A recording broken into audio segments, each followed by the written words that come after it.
mari kita bersama-sama berani maju terus untuk ada di dalam tata kasih karunia Tuhan itu.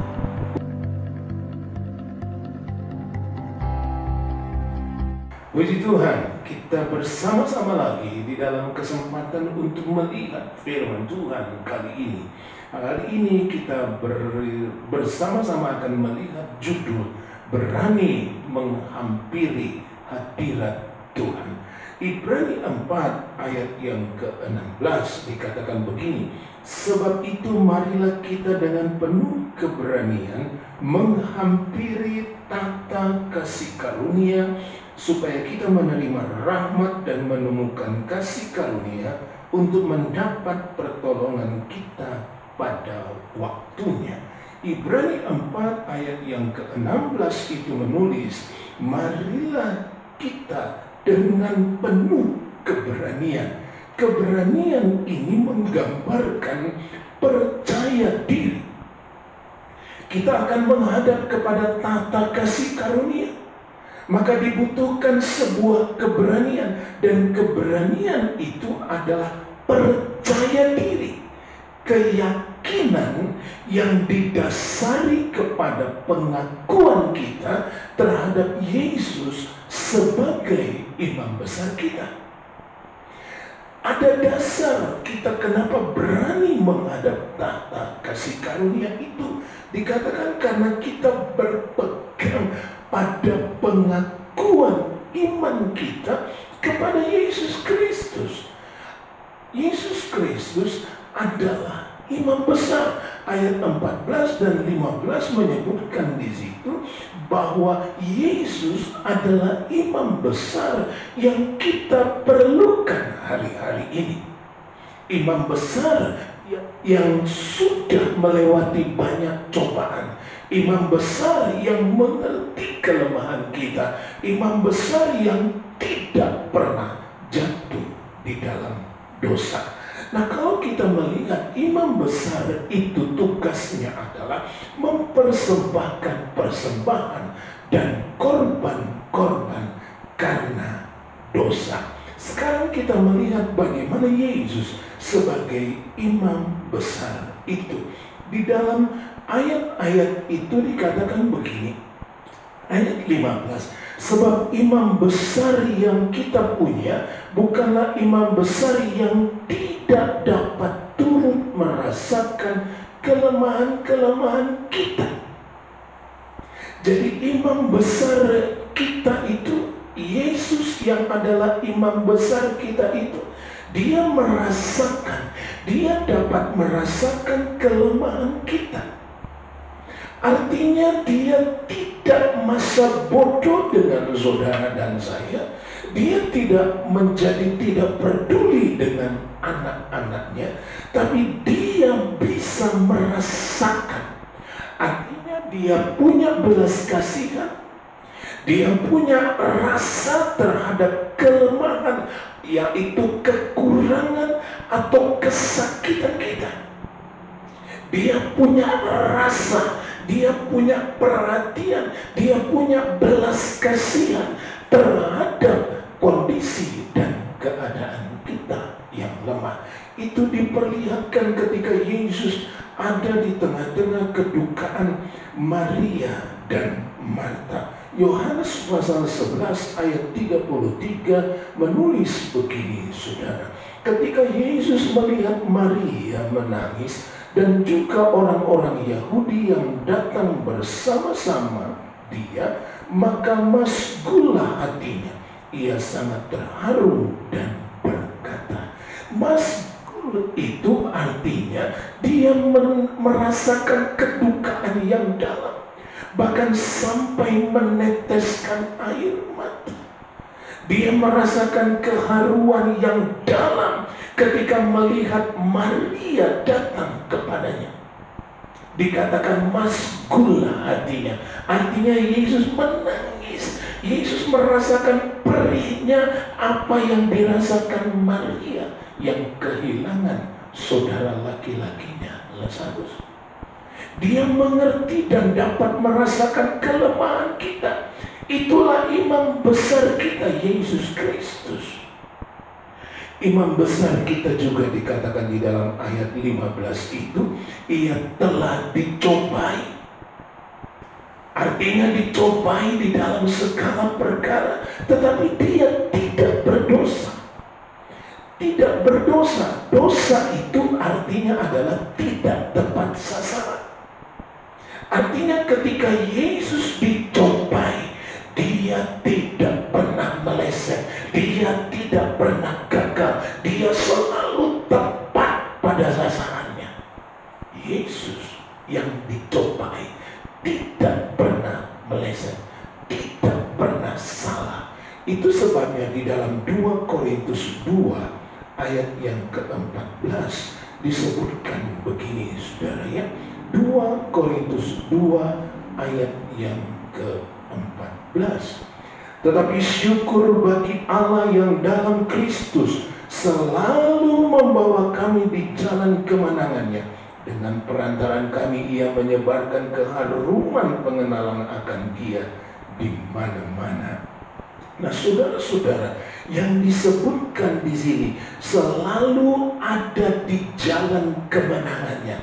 Artinya ayat ini sedang menjelaskan bahwa saudara dan saya itu ditaruh di dalam perarakan, di dalam pawai kemenangan. Itu menunjukkan Yesus imam besar kita itu tidak pernah berdosa, tidak pernah meleset, tidak pernah tidak tepat sasaran. Kala dia dicobai, kalau dia dihadapkan dengan segala hal, dia tetap tidak berdosa, tidak gagal, tetapi selalu menjadi pemenang. Sehingga Korintus menyebutkan bahwa kita semua ini ada di jalan di mana sedang ada pawai kemenangan besar, karena Yesus tidak pernah gagal dalam setiap cobaan-cobaan yang dia terima. Ibrani 10 ayat 20 mencatat imam besar kita itu, yaitu Yesus, dia membuka jalan yang baru untuk kita semua. Ibrani 10 ayat yang ke-20, karena ia telah membuka jalan yang baru dan yang hidup bagi kita melalui tabir, yaitu dirinya sendiri. Nah, saudara-saudara, Yesus sebagai imam besar, dia mengerti kelemahan kita. Dia punya rasa terhadap segala kekurangan kita. Dia punya rasa terhadap penyakit kita. Dia punya rasa terhadap tanggungan-tanggungan kita. Dia tidak pernah meleset ketika dia menjalankan segala sesuatu yang dihadapkan kepadanya. Dan dia membuka jalan yang baru sehingga kita bisa sampai ke dalam tata kasih karunia itu. Jalan dibuka oleh Yesus melalui tabir, yaitu tubuhnya sendiri. Nah, sekarang kita lihat bagaimana kita mempunyai pengakuan terhadap Yesus. Bagaimana pengakuan kita terhadap Yesus itu? Kita lihat Yohanes pasal 1 ayat yang ke-12. Yohanes pasal 1 ayat yang ke-12 dikatakan begini, tetapi semua orang yang menerimanya diberinya kuasa supaya menjadi anak-anak Allah, yaitu mereka yang percaya dalam namanya. Nah, saudara-saudara, ketika kita memulai untuk membuat pengakuan terhadap Yesus, maka diawali dengan kita mau menerima. Menerima itu artinya ada inisiatif dari kita untuk mengambil Yesus yang sudah hadir di dunia ini. Kita punya inisiatif menerima, kita mengambil Yesus, kita mau dia, kita mengulurkan tangan meraih dia. Itulah menerima. Dan bukan hanya mengambil, tapi percaya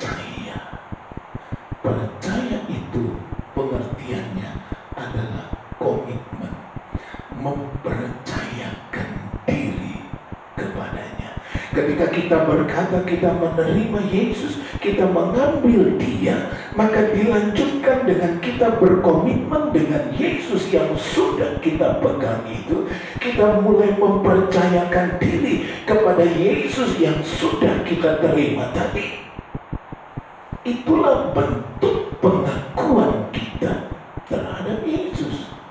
Mengambil Yesus, lalu berkomitmen dengan Dia, dan mempercayakan diri kepada Dia.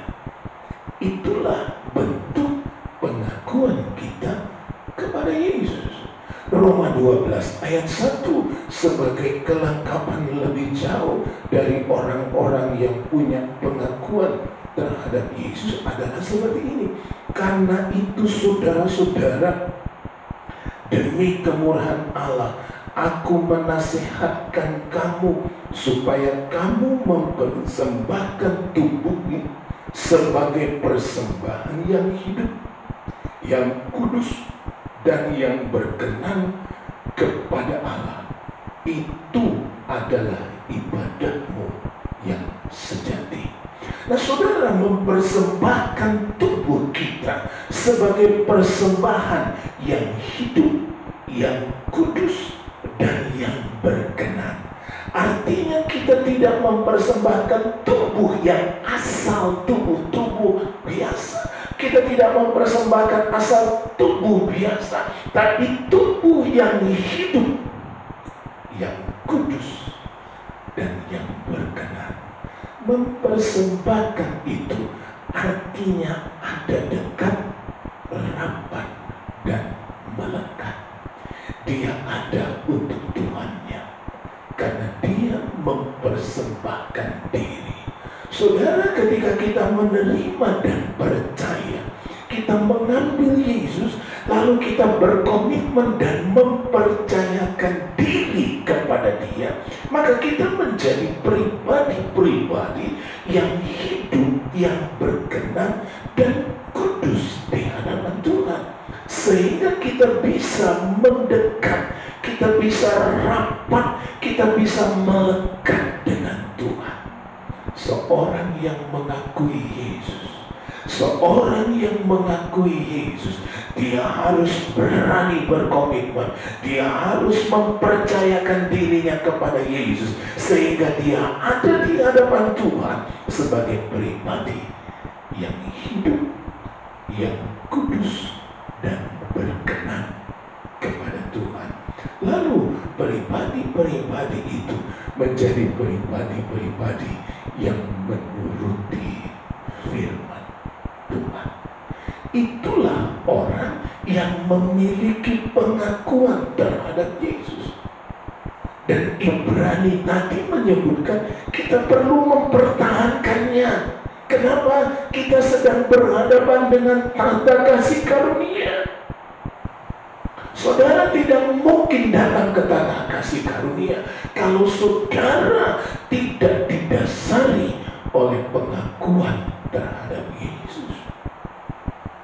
Sebab tata kasih karunia itu adalah tempat di mana Allah, di mana Tuhan ada. Sehingga kalau seseorang tidak mempunyai dasar pengakuan terhadap Yesus Kristus, maka amat tidak mungkin dia berani menghampiri tata kasih karunia itu. Kalau kita lihat di dalam Keluaran 25 ayat yang ke-22, di situ disebutkan tentang tata kasih karunia itu. Disebutkan itu adalah di atas kerub itu. Disebutkan itu adalah di atas tutup tabut perjanjian itu. Keluaran 25 ayat 22. Dan di sanalah aku akan bertemu dengan engkau, dan dari atas tutup pendamaian itu, dari antara kedua kerub yang di atas tabut hukum itu, aku akan berbicara dengan engkau tentang segala sesuatu yang akan kuperintahkan kepadamu untuk disampaikan kepada orang Israel. Pesan Tuhan kepada Musa, aku akan ada di tutup pendamaian itu, tutup dari tabut perjanjian itu. Alkitab bahasa Inggris menulisnya sebagai mercy seat, tata kasih karunia. Dan Allah bertemu, Allah menemui Musa di situ. Artinya saudara-saudara, tata kasih karunia itu adalah tempat di mana kita bertemu, kita menemui Tuhan. Dengan kata lain, itu adalah hadirat Tuhan. Dalam hadirat Tuhan, kita mungkin sering mendengar kata-kata Shekinah.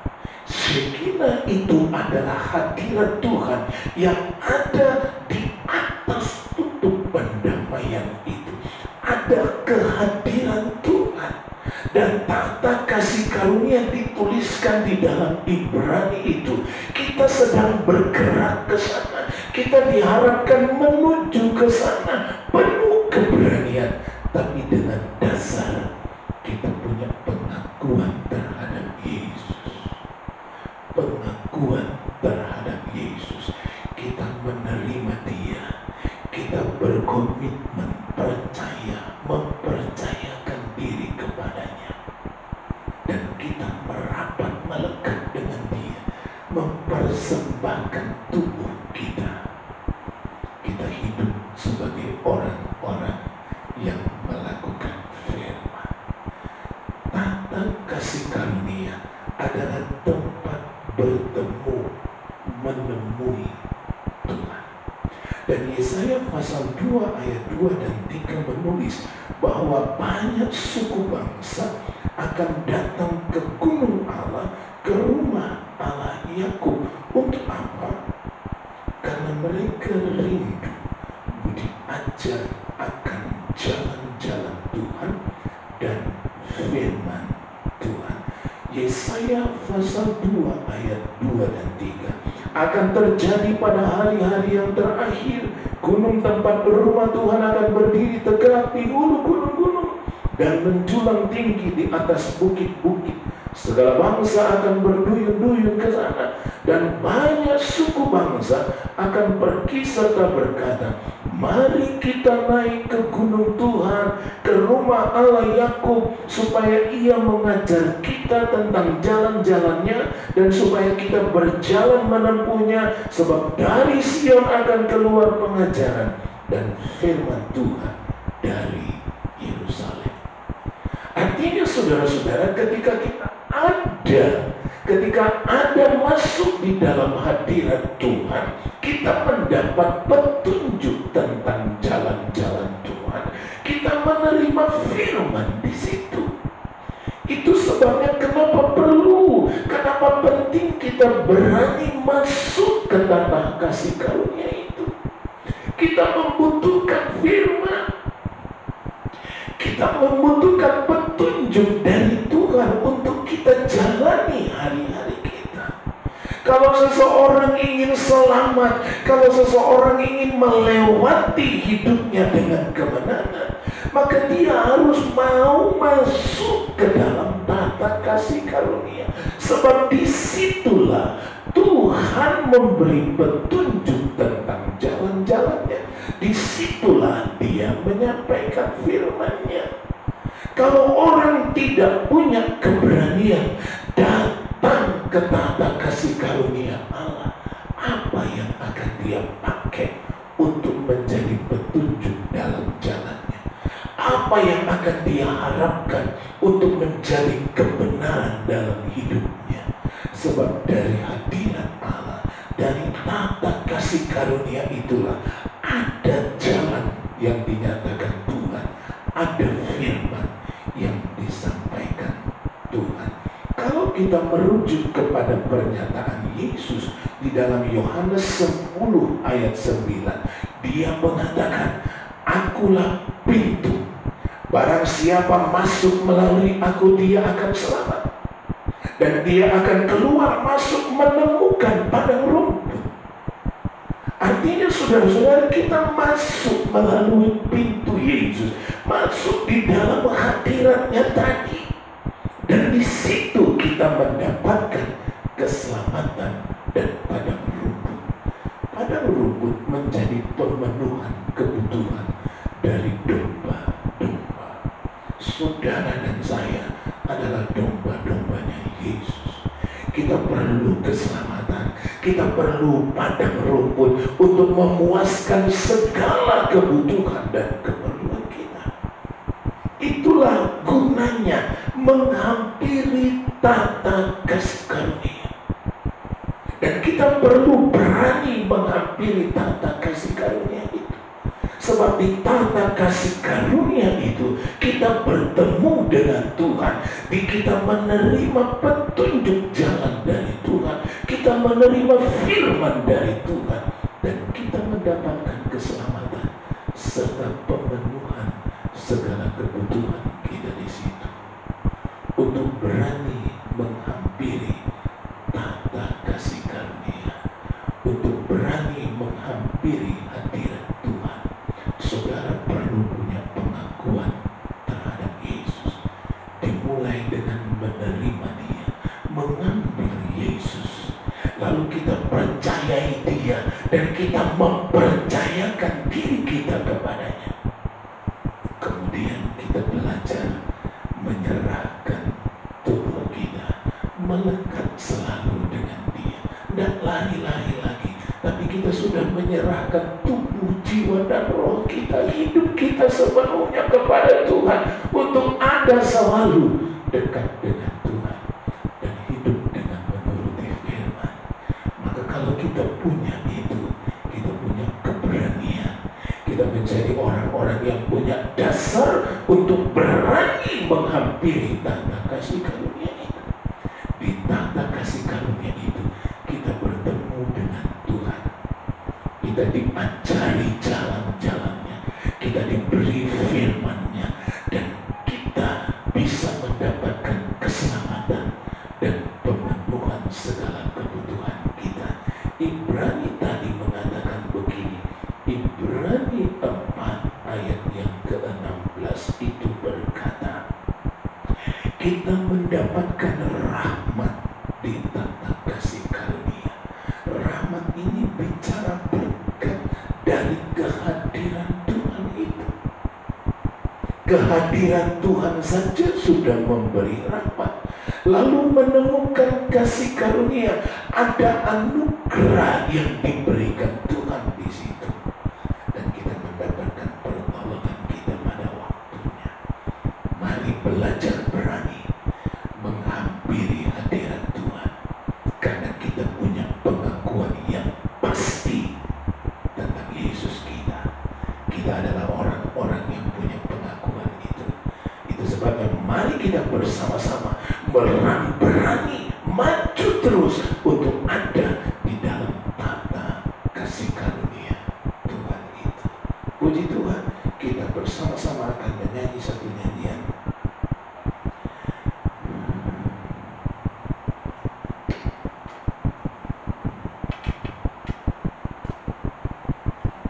Kita nyanyi satu nyanyian itu.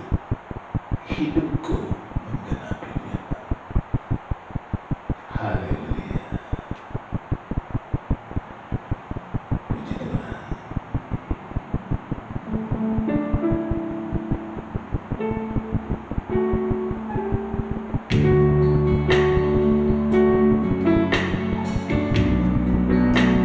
Haleluya.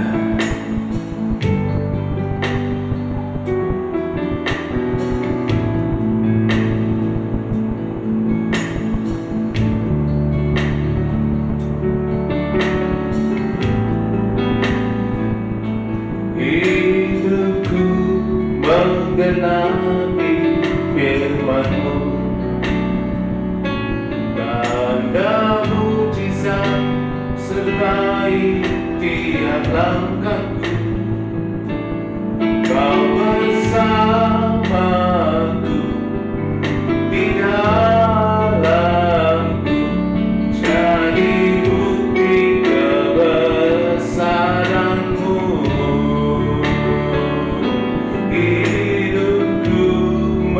menggenapi firman-Mu. Tanda mujizat sertai tiap langkahku. Kau bersamaku di dalamku, jadi bukti kebesaran-Mu. Sekali lagi, hidupku menggenapi firman-Mu. Tanda mujizat sertai tiap langkahku. Kau bersamaku di dalamku, jadi bukti kebesaran-Mu. Jadi bukti kebesaran-Mu. Jadi bukti Tuhan. Jadi bukti kebesaran-Mu. Bapa, di dalam nama Tuhan Yesus Kristus, Hamba berdoa kepada setiap anak-anak Tuhan yang memperhatikan, yang mendengar firman Tuhan kali ini.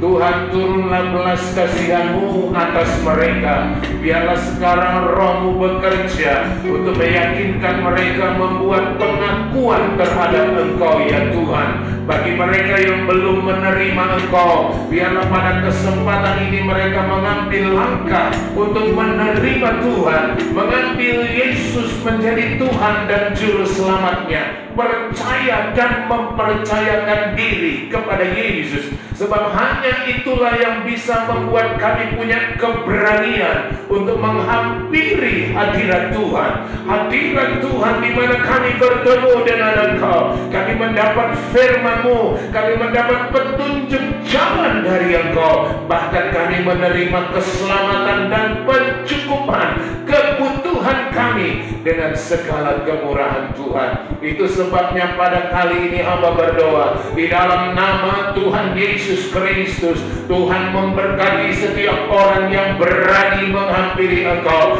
Tuhan memberkati setiap orang yang bersikap pada hari-hari ini untuk mendekat kepadamu, untuk menghampiri tahta kasih karunia-Mu, untuk ada di dalam hadirat Tuhan melalui ibadah mereka, melalui doa mereka, melalui persekutuan mereka. Dalam nama Tuhan Yesus adalah jawaban untuk segala persoalan mereka.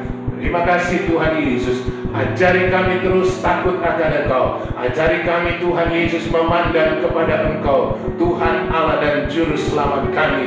Engkau imam besar kami, Engkau Allah kami ya Tuhan Yesus. Engkau sudah membuka jalan yang kami, dan Engkau sudah Tuhan, haleluya, menang dari segala cobaan. Engkau mengerti kelemahan-kelemahan kami. Engkau tahu sakit kami. Engkau tahu kekurangan kami. Dan kami percaya Tuhan, Engkaulah yang akan memberikan itu semua ketika kami menghampiri hadirat Tuhan pada hari ini. Terima kasih Tuhan, terima kasih. Segala kemuliaan bagi Allah di dalam surga. Berkati semua yang mendengar dan memperhatikan firman Tuhan ini. Kemuliaan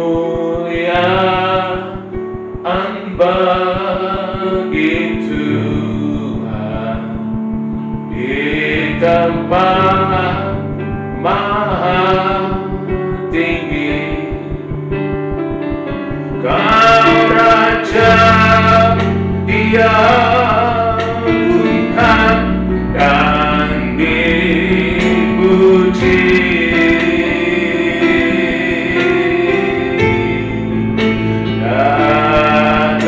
Datanglah kerajaanmu,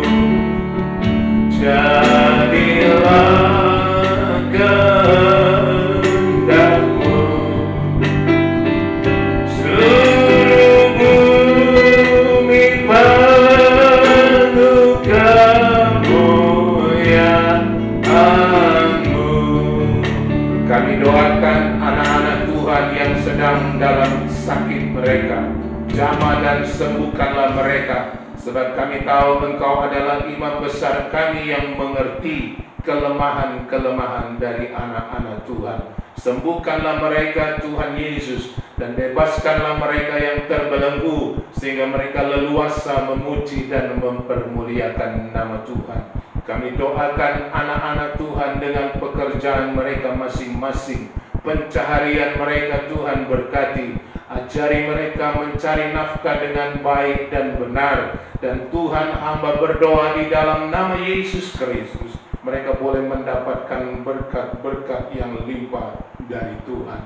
Anak-anak kami yang pergi ke sekolah, Tuhan sertai mereka. Terlebih di tahun ajaran yang baru ini Tuhan, buka jalan sehingga anak-anak kami terus dapat bersekolah dengan baik. Berkati mereka yang berulang tahun pada tanggal 26 Juni ini, Pak Sidabalok dan Tuhan Yesus, haleluya, Nikolas, anak dari Bapak Tatang. Tuhan berkati mereka di hari ulang tahun mereka. Berikan kemurahan dan pertolongan Tuhan bagi mereka. Bertumbuh Nikolas dengan baik, Tuhan dipermuliakan. Terima kasih Tuhan, berkati terus pekerjaan Tuhan, sehingga nama Tuhan dipuji, dipermuliakan. Para hamba-hamba Tuhan, berikan kerendahan hati, takut akan Tuhan, melayani dengan sepenuh hati. Berkati bangsa dan negara kami, Pak Presiden kami, seluruh aparat pemerintah kami, dalam penyertaan Tuhan mereka semua, sehingga mereka dapat melakukan tugas-tugas mereka dengan baik. Kami menyerahkan kondisi bangsa kami dengan pandemi COVID ini. Terus kami berdoa, berlalulah semua di dalam nama Tuhan Yesus, sehingga segala sesuatunya ya Tuhan Yesus menjadi nyata pertolongan-pertolongan Tuhan bagi kami. Terpujilah Tuhan sampai selama-lamanya. Sekarang biarlah berkat, anugerah dan kemurahan dari Allah Bapa, cinta kasih dari Tuhan Yesus, serta persekutuan dari Allah Roh Kudus adalah selalu menyertai langkah hidup kita hari ini sampai Maranatha, saat kita bertemu dengan Tuhan Yesus kekasih jiwa itu. Dengan ucapan syukur dalam nama Tuhan Yesus, kami sudah berdoa, akhiri semuanya. Haleluya. Amin.